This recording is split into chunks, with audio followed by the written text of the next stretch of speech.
جب تک آپ سویرے نہیں اٹھتے آپ اللہ اللہ نہیں کرتے، آپ کو نوافل کا چسکا نہیں، عبادت کا مزہ نہیں، فرمایا میری عبادت کرو، یہ شوق پیدا کرو، میں نے تمہیں پیدا کیا ہے۔ ہم لوگوں کے نشے مختلف نشے، بڑا عجیب رنگ ہے۔ محفل کی صدارت کرنے والے بڑے پیر صاحب، بڑے القابات، بیچ میں سے بندہ تلاش کرنے سے بھی نہیں ملتا، اتنے بڑے لقب ہیں اس کے، لیکن وہ سج سنور کے 2.5 گھنٹے بیٹھا رہا محفل میں، اور نماز کا وقت آیا تو اس نے مختصر سی پڑھی، وہ نکل گیا، وہ ہلکے سے سجدے کیے۔ اتنا بڑا عشق رسول نعت کا، ہو کیا بات ہے، اور عشق رسول کا بہت بڑا پیغامبر، بہت بڑا مبلغ، وہ بیچارہ سمجھ ہی نہیں سکا کہ اللہ کے رسول نے فرمایا تو نماز پڑھ میری آنکھیں ٹھنڈی ہو جائیں گی۔ تو یہ نشے کے عادی تو ہیں پر حقیقت کے قائل نہیں ہیں۔ یہ بس ٹھیک ہے، خوابوں کی دنیا میں لوگ زندہ ہیں، پر جن کو یہ جو نشہ تھا نا عبادت کا، یہ میرے رسول پاک کی چاہت ہے، یہ میرے نبی کریم علیہ السلام کی۔ آپ دیکھیں نا حضور مہینوں جا کے غار حرا میں بیٹھتے، کیا وہاں تبلیغ کرتے تھے؟ کوئی کتاب لکھتے تھے؟ رسول کریم علیہ السلام مہینہ رہتے غار حرا میں، کوئی نہ مجھے دیکھے، کوئی نہ مجھے ملے، حضور یہاں کیا ہے؟ فرمایا میں اپنے رب کی عبادت کروں گا۔ نبی کریم علیہ السلام نے سجدوں کے ساتھ پتھروں اور پہاڑوں کو آباد کر دیا، سجدوں کے ساتھ۔ آپ کا سجدہ آپ کو بہت ساری چیزوں سے چھڑا لیتا ہے، یہ بہت ساری جگہوں سے جھکنے سے بچا لیتا ہے۔ صوفیاء اولیاء یہ کیا کرتے تھے؟ یہ سجدے کا ذوق ہی تو پیدا کرتے تھے، سجدے کا ذوق۔ شاہ عبدالعزیز دباغ رحمۃ اللہ تعالی علیہ اپنے مریدوں سے فرمایا کرتے تھے کہ اگر تم پکے نمازی بن جاؤ نا، تہجد گزار ہو جاؤ، تو میرے پاس آنا جانا چھوڑ دینا۔ عرض کی حضور کیوں؟ فرمایا میں تمہارے اور رب رسول کے رستے میں رکاوٹ نہیں بننا چاہتا، اور میرا مقصود ہے تمہیں وہاں تک پہنچانا، جب پہنچ گئے تو پھر میری ضرورت ختم ہو گئی۔ ہاں کبھی وسوسہ آئے، شک پیدا ہو، تکلیف ہو تو آنا، ورنہ میں نہیں چاہتا کہ میں رکاوٹ بنا رہوں۔ تم اللہ اللہ کرو، اس مالک کو راضی کرو۔ میرے رسول پاک علیہ وسلم نے فرمایا بندہ اللہ کے سب سے قریب اس وقت ہوتا ہے جب وہ سجدے کی حالت میں ہوتا ہے۔ کس کے قریب ہوتا ہے؟ اللہ کے سب سے قریب ہوتا ہے، وہ بڑا نیڑے ہے رب کے، بڑا قریب ہے، اس لیے کہ وہ حالت سجدہ میں، وہ جب سجدے کرتا ہے نا، اس کی بارگاہ میں جب جھک جاتا ہے۔ آپ ذرا سجدے کی کیفیت دیکھیں نا، زبان بھی یہاں ہے، آنکھ بھی یہاں ہے، کان بھی، عقل بھی ساری، اس نے سارا کچھ رکھ دیا سجدے۔ آپ وہ کبھی پیچھے جائیں تو دیہاتوں میں کہا جاتا تھا ناک سے نکیریں نکالو، بہت بڑی سزا ہوتی تھی نا، ناک سے نکیریں نکالو، بڑی سزا ہوتی تھی۔ تو اس نے کہا مالک مجھے کسی نے کہا نہیں، پر دیکھنا میں نے رکھ دی ساری عقل سجدے میں، اور رکھ کے کہا کیا؟ سبحان ربی یا اللہ، اللہ میں پست ہوں تو اعلیٰ ہے، اللہ تو میرا رب ہے اور تو سب سے اعلیٰ اتنا۔ اور فرمایا جب یہ اس کیفیت میں ہوتا ہے تو پھر یہ اپنے رب کے قریب ہوتا ہے۔ کثرت عبادت، نوافل۔ ہمارے ہاں عمرے کی قرآن اندازی محفلوں پہ ہونے لگ گئی ہے، حالانکہ حدیث سے ثابت نہیں۔ میں دوستوں سے کہتا ہوں جائز ہے، کرنی چاہیے، عمرے کی قرآن اندازی جائز ہے، پر کسی حدیث میں نہیں آئی کہ قرآن اندازی کرو عمرہ کرو۔ حدیث میں قرآن اندازی یہ آئی ہے کہ نبی پاک علیہ السلام نے فرمایا تمہیں پتہ چل جائے نا پہلی صف کا ثواب کتنا ہے، تم قرآن اندازی کرو۔ عمرے کی قرآن اندازی کا تو پوسٹر چھپتا ہے، تو یہ والی قرآن اندازی کب ہونی ہے؟ ہونی چاہیے کہ نہیں؟ حضور نے فرمایا تمہیں پتہ چلے کہ اس کا ثواب کتنا، تو تم قرآن اندازی کرو، تم قرآن ڈالو۔ جب آپ نماز پڑھ رہے ہوتے ہیں، جب آپ کا مصلی آباد ہوتا ہے، صلاح الدین ایوبی ایک بزرگ سے ملاقات ہو گئی، بیت المقدس پر قبضہ تھا عیسائیوں کا، تو صلاح الدین بڑے پریشان تھے۔ وہ بابا جی کہنے لگے پتر کیا ہوا؟ کہنے لگے حضور پتہ چلا ہے دشمن کے 2 بحری بیڑے اسلحہ لے کے آ رہے ہیں، مسلمان پہلے ہی کمزور ہیں، اور اب اگر 2 بحری بیڑے اور آ گئے تو حضور مسئلہ بن جائے گا۔ تو میں پریشان ہوں کہ کس طرح یہ کم مسئلے والی ہماری فوج ہے کیسے مقابلہ کرے گی۔ تو بابا جی کہنے لگے پتر اس طرح کرنا، آج رات تو بھی دعا کرنا اور میں بھی کروں گا، تو بھی دعا کرنا، آپ ناراض نہ ہونا، ہم تو پیروں والے ہیں، ہم تو پیروں کے نوکر غلام ہیں، ہمارا تو گزارا ہی نہیں، ہمیں تو ملتا ہے سارا کچھ وہاں سے، پر میرا سوال یہ ہے کہ تعویذ لینے جاتے ہو نفل کیوں نہیں پڑھتے؟ رات اللہ اللہ کیوں نہیں کرتے؟ یہ بھی تو ہمارے بزرگوں کا ہی طریقہ ہے، انہوں نے تو ہمیں سکھایا ہے۔ صلاح الدین ایوبی سے بزرگوں نے کہا کہ رات آج نا اللہ اللہ کرنا تو میں تیرے لیے دعا کروں گا، تو بھی دعا کرنا۔ تو بندہ جب دکھی ہوتا ہے تو سجدہ کرتا ہے تو پھر ہی تو مصلی بھیگ جاتا ہے، پھر ہی تو مزہ آتا ہے۔ سکھی بندہ تو کعبے جا کے نہیں روتا، دکھی تھے، تکلیف تھی تو سر رکھا سجدے میں تو تڑپ گئے۔ اور وہ بابا جی کہتے ہیں میں مسجد آیا تو صلاح الدین چیخے مار کے رو رہا تھا اور کہہ رہا تھا مالک میں کوئی اپنی شان کے لیے تو نہیں نہ لڑ رہا، اللہ کو میں کوئی قبضوں کے لیے تو نہیں لڑ رہا، مالک تیرے لیے لڑ رہا ہوں، مجھے بے آبرو نہ کرنا، میری مدد فرمانا۔ کہتے ہیں میں آیا تھا کہ مسجد میں دعا کروں گا، پر صلاح الدین ایوبی کو روتے دیکھا تو میں لوٹ گیا۔ تو سویرے صلاح الدین ملے تو بڑے خوش تھے۔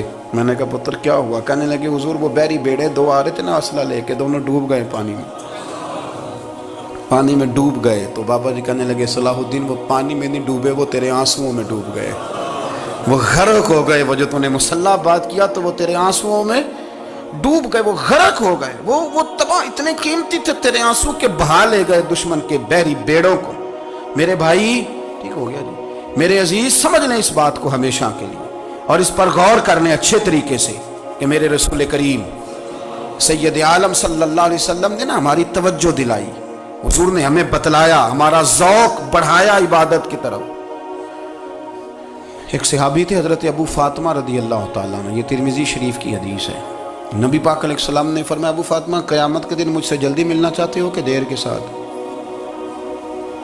تو کہنے لگے حضور کون ہوگا جو دیر سے ملنا چاہے گا، ہم نے تو جان دے دی وعدہ دیدار پر۔ اعلیٰ حضرت فرماتے ہیں جان دے دی وعدہ اور نقد اپنا دام ہو ہی جائے گا۔ مجھے لگتا ہے کہ یہ سودا نقد و نقد ہو جانا ہے، چونکہ ہم نے جان دے دی وعدہ دیدار پر۔ آپ نے وعدہ کیا تھا کہ مریں گے تو پھر زیارت ہوگی، تو مر گئے ہم زیارت کی خاطر۔ جان دے دی وعدہ دیدار پر تو نقد اپنا دام ہو ہی جائے گا۔ اے رضا ہر کام کا ایک وقت ہے، دل کو بھی آرام ہو ہی جائے گا۔ تو حضرت ابو فاطمہ رضی اللہ تعالیٰ عنہ سے نبی پاک صلی اللہ علیہ وسلم نے فرمایا جلدی ملنا چاہتے ہو کہ دیر سے؟ اس کی حضور فٹافٹ ملنا ہے، میں نے قیامت کے دن آپ سے جلدی ملنا ہے۔ تو نبی پاک علیہ السلام نے فرمایا پھر اس طرح کرنا، دنیا میں رہ کے سجدے زیادہ کرنا، پھر سجدے زیادہ کرنا، قیامت میں ملاقات جلدی ہو جائے گی، قرب ملے گا تمہیں۔ اپنے بچوں کے اندر دیکھیں نا، ہم شوق پیدا کرتے ہیں، ہمیں صحیح لفظ نہیں بولنے آتے ہیں پر ہم بچوں میں شوق پیدا کرتے ہیں کہ پتر ڈاکٹر بن جائے گا تو بڑا نفع کرے گا، تو لوگوں کی خدمت کرے گا، ملک و ملت کی خدمت کرے گا، تیرے ابا کا نام روشن ہوگا، تیرے دادا کی تعریفیں ہوں گی۔ ہم یہ ذوق پیدا کرتے ہیں۔ ہم اپنے نوجوانوں کے اندر یہ فکر پیدا کرتے ہیں، انہیں ہم سمجھاتے ہیں کہ میاں جب تم پڑھو گے، محنت کرو گے تو فلاں آدمی کی طرح تمہارا نام ہوگا۔ یہ جتنا ذوق ہم بچوں کے اندر ان چیزوں کا پیدا کرتے، ہمیں حکم ہے کسی طرح ہم ذوق پیدا کریں کہ پتر نماز پڑھے گا تو اللہ راضی ہو جائے گا، تو سجدہ کرے گا۔ دیکھیں نا میرے رسول کریم علیہ السلام نے فرمایا 7 سال کے بچے کو مسجد لے کے جاؤ، یعنی اسے شوق دلاؤ، اس کے اندر یہ خاصیت پیدا کرو کہ اس کا دل کرے مسجد میں جانے کا، اس کے اندر یہ خصوصیات لاؤ کہ وہ ہمارے ہاں نا ہر چیز کو پروموٹ کیا جا رہا ہے، ہر چیز کو، یعنی سر سنگیت سکھانے کے لیے اکیڈمیاں بن گئی ہیں، ہر شے پروموٹ ہو رہی ہے، عبادت کا جذبہ کم ہوتا جا رہا ہے، اللہ اللہ کا ذوق ہمارے اندر نہیں رہا۔ اور اتنا مشکل ہم نے اپنے لیے بنا لیا ہے کہ وہ بندہ جو بڑی زبردست مذہبی گفتگو کر رہا تھا اور تگڑی بات کر رہا تھا، کیا بات ہے، لیکن نماز کے بارے میں کمزوری دکھا جاتا ہے، نوافل کے بارے میں وہ چپکے سے نکل جاتا ہے۔ امام احمد بن حنبل رحمۃ اللہ تعالی علیہ، مسند امام احمد بن حنبل 14 جلدوں میں ہے مارکیٹ میں، اور مجھے تو خیر پسند ہی بڑی ہے، میں نے تو کئی دفعہ پڑھی ہے۔ اور کیا بات ہے امام احمد بن حنبل کی، کیسے تگڑے قسم کے محدث تھے اور اللہ نے کتنا انہیں اعزاز عطا فرمایا ہوا تھا۔ یہ کوڑے بھی کھاتے تھے دین کی خاطر، سارا کرتا لہو سے بھر بھی جایا کرتا تھا، بڑا اعزاز والا شخص تھے، بڑے اعزاز والے، حدیثیں جمع کرنا، حدیثیں لکھنا، حدیث پڑھانا، سارا دن رہتے تھے۔ کہہ سکتے تھے کہ میں کر تو رہا ہوں کام، اور حدیث بھی موجود ہے کہ عالم عابد سے افضل ہوتا ہے، پر اس کے باوجود امام احمد بن حنبل رحمۃ اللہ علیہ 300 نفل فرض نمازوں کے علاوہ پڑھا کرتے تھے، 300 نوافل روز پڑھا کرتے تھے۔ ان کے بیٹے نے کہا ابا جی مکان خریدنا ہے تو کوئی جگہ کہاں کر کے لوں، بہت ساری آبادیاں، تو فرمایا پتر وہاں لینا جہاں مسجد قریب ہو۔ میرے رسول کریم سید عالم صلی اللہ علیہ وسلم اتنا پسند کرتے مسجد کو، اتنا پسند کرتے نماز کو کہ رسول کریم صلی اللہ علیہ وسلم تہجد کی نماز بھی پڑھتے، پھر حضور فجر کی نماز بھی پڑھتے، نبی پاک وتر کو الگ کر کے پڑھتے، عشاء کے ساتھ نہیں پڑھتے۔ یہ تو ہم اس لیے اجازت دی ہمارے بزرگوں نے کہ بعد میں اٹھے گا کون علیحدہ وتر پڑھنے کے لیے، عشاء کے ساتھ پڑھ لیں۔ وتر پڑھتے، تہجد پڑھتے، فجر پڑھتے، اشراق پڑھتے، چاشت پڑھتے، پھر مغرب کی نماز کے بعد 6 رکعت اوابین پڑھتے، پھر رات کو صلاۃ اللیل پڑھتے۔ سیدہ عائشہ صدیقہ کہتی ہیں زمانہ سو جاتا اور میرے رسول مصلی بچھا کے کھڑے ہو جاتے، او یار کھیتی باڑی کر کے نہیں، محنت مزدوری کر کے نہیں۔ جناب عائشہ کہتی ہیں میں یہ بھی دیکھتی کہ حضور ایک آیت شروع کرتے تو ساری رات اسی کو پڑھتے، اور میری نظر جاتی تو قدم مبارک پہ ورم آ جاتا۔ یار نماز پڑھ پڑھ کے اتنی مشقت کر کے، اتنی جد و جہد کر کے ورم آ گیا، یا رسول اللہ اتنی محنت کیوں کرتے ہو؟ فرمایا افلا اکون عبدا شکورا، کیا میں اپنے رب کا شکر گزار بندہ نہ بنوں؟ صحابہ کا ذوق عبادتوں کا، ریاضتوں کا، تلاوتوں کا، طبیعت ہے ان کی، وہ ایک دوسرے کو۔ حضرت مولا علی شیر خدا کرم اللہ تعالی وجہہ الکریم کے زمانے میں روم کے بادشاہ نے کہا یار یہ مسلمانوں کا پتہ تو کرو، یہ آخر کیوں اتنے زیادہ مجاہد ہیں؟ اس زمانے میں جاسوس بھیجنے کا مزاج تھا، اب تو جاسوس پکڑا جاتا ہے، اب تو جاسوس ہے، اور جاسوسی کا شوق ویسے آج بھی ہے۔ عرض کروں تھوڑی سی بات اس عنوان سے، پتہ کیا ہمارا مسئلہ ہے؟ ہم جہاں جاتے ہیں نا وہاں تھوڑی خوشبو سونگنے کی کوشش کرتے ہیں، وہ کیا ہے تو یہ کیا ہے تو ادھر کیا ہے تو تھوڑا سا ادھر کیا ہے۔ میرے رسول پاک پڑھیے درود شریف، سارے پڑھیے ذرا زور سے، صلی اللہ تعالی۔ نبی پاک علیہ السلام نے فرمایا جاسوسی نہ کرنا ورنہ تم بندوں کو خراب کر دو، اور فرمایا اس طرح نہ ہو کہ تم کسی کے اب کھول نہ نکلو تو تمہارے پہلے کھول جائیں۔ یہ جو ذوق ہے نا یہ ختم کریں، چھوڑیں، مطلب آپ کس چکر میں پڑے ہوئے ہیں؟ اتنی زیادہ توجہ کرنے کی کیا ضرورت ہے؟ انہیں کام سے کام رکھیں، اس میں بندہ تھوڑا سا نا آسان رہتا ہے۔ یہ جو بہت زیادہ ٹٹولنے والے لوگ ہوتے ہیں نا وہ بیچارے پھر عمر ٹٹولتے ہی گزار دیتے ہیں، اس لیے کہ مزاج ہی بہت پکا ہے، بوری کا منہ کھول کے اندر تک ہاتھ ڈالنا، تو پھر کئی دفعہ سامنے سے بچھو بھی لڑ جاتا ہے، خرابی ہوتی۔ تو جاسوسی کی جاتی تھی، اس نے بھی جاسوس بھیجے، کیونکہ قبیلوں کے لوگ تھے، کچھ مسلم کچھ کافر، پہچانے نہیں جاتے تھے لوگ، تو کچھ لوگ اس نے بھیجے، انہوں نے آ کے نا تحقیق کی، ریسرچ کری کہ آخر ماجرا کیا ہے، تو واپس جا کے انہوں نے رپورٹ دی نا روم کے بادشاہ کو۔ اس رپورٹ کا ایک جملہ بڑا شاندار ہے، وہ کہنے لگا بادشاہ ہمیں مسلمانوں کی کوئی سمجھ نہیں آئی، ہمیں کوئی سمجھ نہیں آئی۔ انہوں نے کہا کیوں نہیں سمجھ آئی؟ کہنے لگے یار عجیب بندے ہیں، جب رات مصلی پہ بیٹھتے ہیں تو یوں لگتا ہے ان کا دنیا سے رشتہ ہی کوئی نہیں، کوئی کسی کو نہیں جانتا، کوئی اپنے دکھ سنا کے رو رہا ہے، کوئی اپنی بات کر کے رو رہا ہے، لگتا ہے کہ ان کا کوئی رشتہ ہے ہی نہیں جب مصلی پہ بیٹھتے ہیں۔ اور فرمایا جب سویرے یہ جہاد کرنے نکلتے ہیں تو لگتا ہے ان سے زیادہ دلیر ہی کوئی نہیں، حالانکہ جو مسلوں پہ رونے دھونے کے لوگ ہوتے ہیں وہ کئی دفعہ جہاد میں کام نہیں کرتے، لیکن عجیب لوگ ہیں کہ رات کے راہب ہیں، دن کے مجاہد ہیں، کوئی سمجھ نہیں آتی۔ میرے عزیز ان لوگوں نے مصلی آباد کر کے رکھا، تلاوتیں ان کا ذوق رہی، منظر روز پڑھنا، اسباق پڑھنا، وظائف پڑھنا، یہ ان کا ذوق رہا۔ اعلیٰ حضرت بریلوی رحمت اللہ نے 1000 کتاب لکھی ہے، لیکن الوظیفۃ الکریمہ کے نام سے جو وہ صبح و شام وظائف پڑھتے تھے وہ الگ انہوں نے ان کو بیان کیا، پابندی کے ساتھ اپنی اللہ اللہ کرتے۔ شیخ شہاب الدین سہروردی رحمت اللہ علیہ اس پر ایک بندے نے اعتراض کیا، اس نے کہا جی آپ کس قسم کے صوفی ہیں، مرید بیٹھے ہیں اور آپ وہاں نفل پڑھ رہے ہیں؟ یہ بھی بڑا مسئلہ ہوتا ہے نا، جو بندہ ملنے آتا ہے وہ اپنے ٹائم کے حساب سے آتا ہے، اور پھر اس کا یہ بھی خیال ہوتا ہے کہ پیر صاحب جو ہیں وہ چونکہ درویش ہیں تو نہ انہیں روٹی کھانی چاہیے نہ سونا چاہیے، چونکہ وہ درویش ہیں، اور ہم چونکہ درویشوں کے ماننے والے ہیں لہذا ہمارا یہ طریقہ ہونا چاہیے کہ جیسے ہم کہیں درویش ویسے ہی کر جائے، حالانکہ اس کو آپ درویش کہیں گے آپ اس کی مانیں گے، آپ منوائیں گے نہیں، تمہارا مزاج ہوتا ہے۔ شیخ شہاب الدین پر لوگوں نے اعتراض کی، حضور لوگ ملنے آئے ہیں، زیارت کرنے آئے ہیں، یہ بندے دعا کرانے آئے ہیں، اللہ اللہ کرانے آئے ہیں، اور آپ نفل پڑھ رہے ہیں، کیا جملہ ہے، کیا حسن ہے، کیا خوبصورتی ہے۔ فرمانے لگے رب رسول سے مانگنے کے لیے مصلی بچھایا ہے، اگر وہاں سے مانگوں گا نہیں تو تمہیں دوں گا کیا؟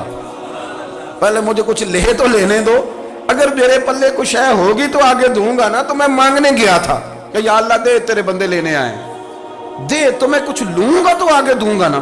لیکن ہمارا یہ سٹیٹس، یہ مزاج، یہ شعور نہیں ہے۔ گپیں، کہانیاں، داستانیں، گفتگو، خطابت، واز، کیا بات۔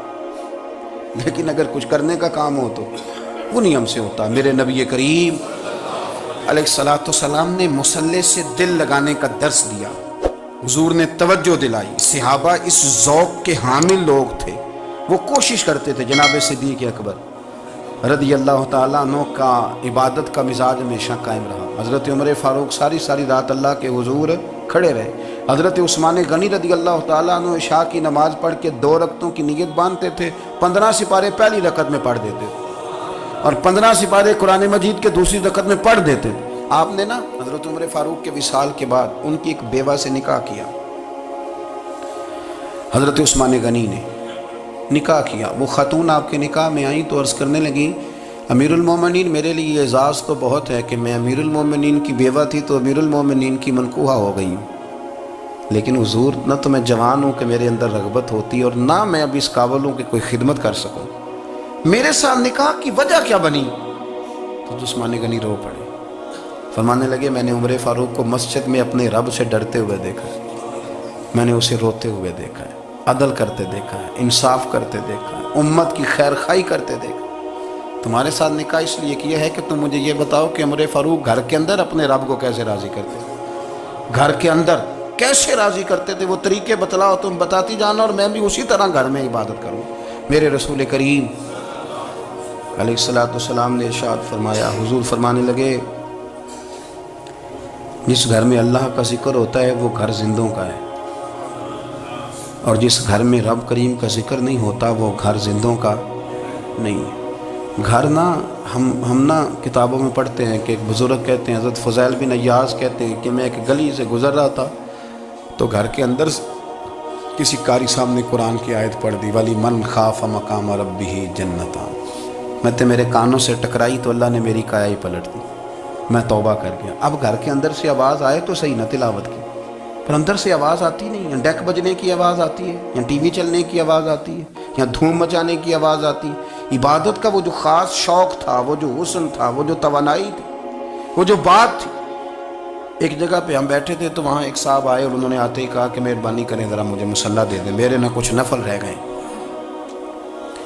تو میں نے وضو کر لیا تو کوئی مصلی مل جائے، مصلی انہیں دے دیا گیا، وہ مصلی لے کے چلے گئے تو پیچھے ایک صاحب نے تبصرہ کیا، کہنے نے کتنا ریاکار بندہ ہے، لوگوں کو دکھا رہا ہے کہ میں نفل پڑھتا ہوں، ہے کو بات کرنے والی۔ میں نے اسے کہا، میں نے کہا تو مہربانی کرنا، اس طرح کی ریاکاری تو بھی کر، پکڑ مصلی اور جا تو بھی تھوڑی ریاکاری کر کے آ، اٹھ ذرا، شکر کر کو یہ ریاکار بھی ملا ہے، کوئی نفل پڑھ کے ریاکاری کر رہا ہے۔ اللہ کا میں کہتا ہوں کو پڑھے تو صحیح نہ، یار یہ کوئی دور ہے نفل پڑھنے کا، اس میں تو لوگوں کا مزاج ہی نہیں، طبیعت ہی نہیں۔ میں نے کہا چل مہربانی کر یہ لے مصلی اور تو بھی جا تھوڑی سی، یا کر یا ریاکاری کرو تو صحیح نا، مزاج ہی نہیں، ذوق۔ جمعے کی نماز پڑھ کے یوں دنیا بھاگتی ہے، او ہو پتہ نہیں کون سی پیچھے آگ تھی جو بجھائی جائے گی، اور آج تک لوگ مسئلہ پوچھ رہے ہیں کہ جمعے کی بعد والی سنتیں کتنی ہوتی ہیں۔ میں نے کہا کتنے سال ہو گئے جمعہ پڑھتے، کتنے سال ہو گئے، ابھی تک سنتوں کا نہیں پتہ، ابھی تک نہیں علم کے پہلے کتنی رکھتے ہیں اور بعد میں کتنی رکھتے ہیں۔ فجر کی سنتیں کب پڑھنی چاہیے، سنو فجر کی سنتوں کے بارے میں۔ میرے رسول کریم سید عالم صلی اللہ تعالیٰ علیہ وسلم سے ایک صحابی نے پوچھا تھا، حضور میری فجر کی سنتیں رہ گئیں یا رہ جاتی ہیں تو حکم کیا ہے، کیا انداز ہے حضور کا۔